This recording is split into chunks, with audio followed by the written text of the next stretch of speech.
I'm Andrea Smith from Mommy Tech TV, live from CES 2014. Toys, there are so many toys here at this show. You would think it was Toy Fair.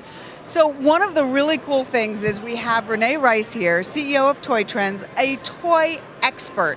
We've been talking a little today about other connected toys. We're going to find out what's the future, what are kids playing with, what are they doing. Reyne, thank you so much for being here. Oh, I'm glad to be here. The interactive toy world has exploded.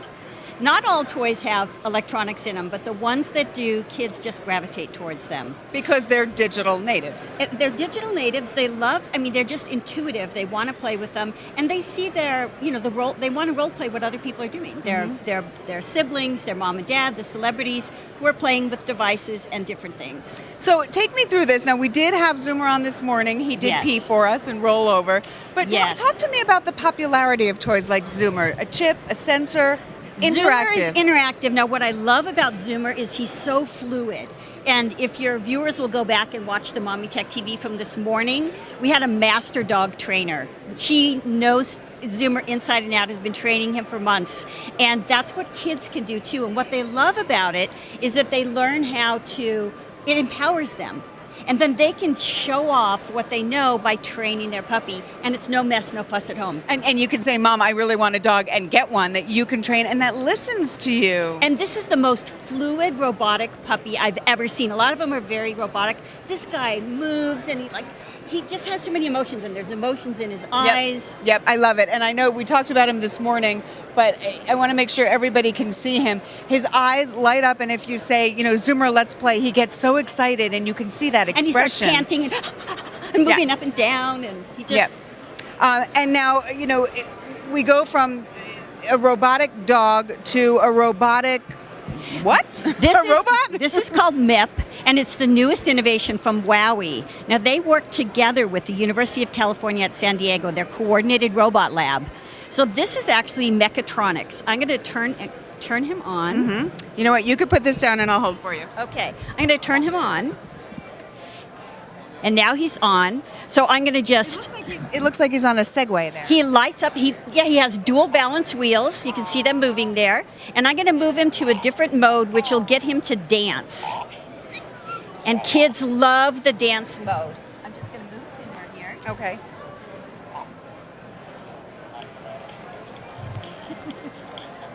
And kids love the dance mode because they'll get up and dance with the robot.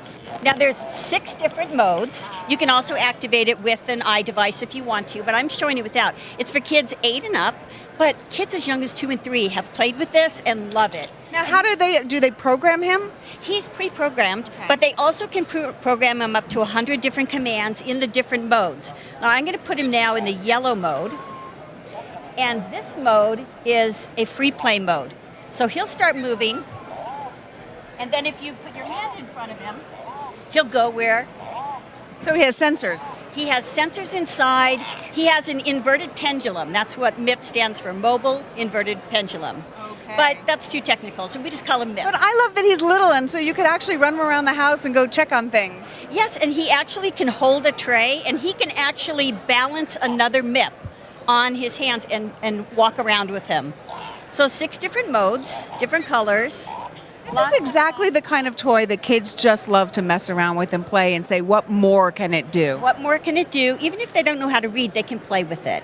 And as they learn more things, once again, they love to show it off. It's that empowerment factor for a kid. So I'm going to turn MIP off now and put him to sleep. Now, so we've talked about these connected toys. It's really nice that some of these toys can be connected and have a companion app, but some of them can also be played just on their own. Just on their own. And that's important for parents, isn't it? It is important for parents because a lot of times they don't want their children in front of a screen, or they limit their screen time so that they're also just playing in a physical world, interacting with other people, because sometimes when there's a screen, they're so focused on the screen and looking down, they're not seeing the world around them playing. And also using their imagination a little bit. If everything's programmed, you don't really get to think and fantasize about what you'd like to do. Right, and now, for example, Furby is back.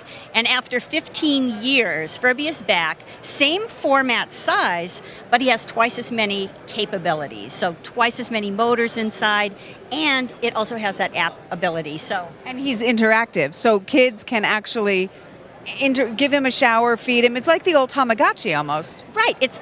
You can actually raise furblings. They are born in a little egg, and you can raise them and give them showers and feed them and take care of them. But that's just one play pattern. Or you can play with your Furby normally. You can also play with your Furby and the device where they can kick a soccer ball around together, and you can see him kicking it on the device, and then he looks like he's moving to kick it. So lots of fun. You know, I have to tell you, Furby. I've played with Furby. It's so much fun because he kind of incessantly babbles. Fair warning, incessantly.